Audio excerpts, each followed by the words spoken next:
Hi everybody. Today we will discuss about the model for what are the fields are modified. Whenever user modified the record, you can track the who is modified and whenever it is modified, the time and user ID. You can track by you can create a separate table for by using tried. You can track all the tables. Yeah, let's discuss about this.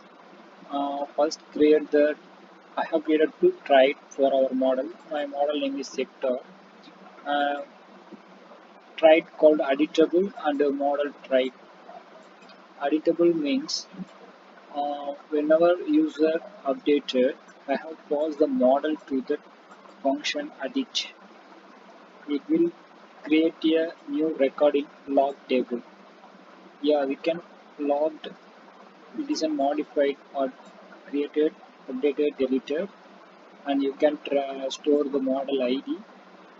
You can store the model table name and who is modified user ID and IP. Yeah, here you can see I have created a new function called getDiff.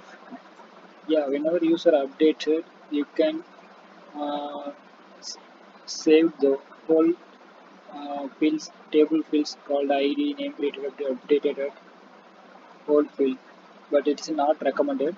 So you can get only the modified column. So I have created the get difference.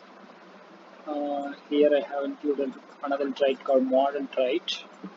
The get if called the model trait. Yeah, here you can see.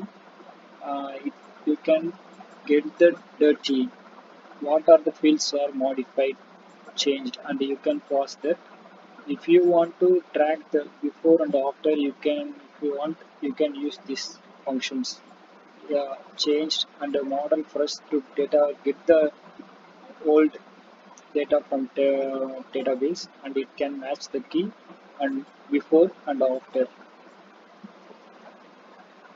the change get it passed to this edit and you can store into properties. Let's see